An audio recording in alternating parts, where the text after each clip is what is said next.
সম্মানিত ভিউয়ার্স, আজকে আপনাদেরকে দেখাবো আমাদের মোবাইলে থাকা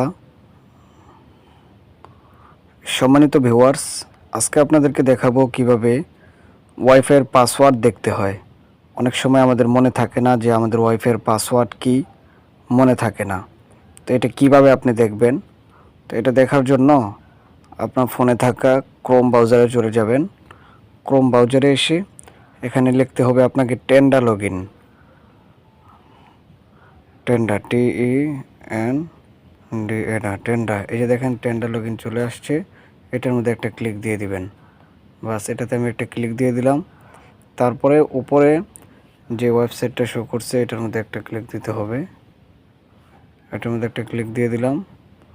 তারপরে স্ক্রল ডাউন করে নিচে আসবেন, এখানে অ্যাডমিন, এটার মধ্যে ক্লিক দিবেন। এটার মধ্যে ক্লিক দেওয়ার পরে এখানে আপনাকে যে কাজটা করতে হবে, এই যে উপরে থ্রি ডট মেনুতে ক্লিক দিতে হবে। এটার মধ্যে আপনি একটা ক্লিক দেন। বাস, এটাতে ক্লিক দেওয়ার পরে আপনি লক্ষ্য করেন, দেখেন ওয়্যারলেস সেটিংস, এটার মধ্যে ক্লিক দিতে হবে। এটার মধ্যে আমি ক্লিক দিয়ে দিলাম। তারপরে দেখেন এখানে আপনার ওয়াইফাইয়ের নাম শো করতেছে, তারপরে এটার সিকিউরিটি মোড, তারপরে যে ওয়াইফাই পাসওয়ার্ড, এই ওয়াইফাই পাসওয়ার্ডটা আপনি এইখান থেকে দেখতে পারবেন। এই যে এইখান থেকে আপনি এটা দেখতে পারবেন। চোখের মতো আইকনে ক্লিক দিই। ক্লিক দেওয়ার পরে দেখেন যে এখানে আমার পাসওয়ার্ডটা শো করতেছে, ওয়াইফাইয়ের পাসওয়ার্ড।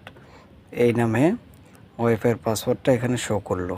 তো সম্মানিত দর্শক, আপনাদেরকে বুঝাইতে পারছি কিভাবে ওয়াইফাইয়ের পাসওয়ার্ডটা বের করতে হয়। যদি কারো জানা না থাকে, এটা দেখে আপনি শিখে ফেলতে পারছেন। সর্বোপরি আপনারা আল্লাহর হুকুম পালন করবেন, 5 ওয়াক্ত নামাজ আদায় করবেন, আর ভালো লাগলে আমাদের চ্যানেলের সাথেই থাকবেন। ধন্যবাদ।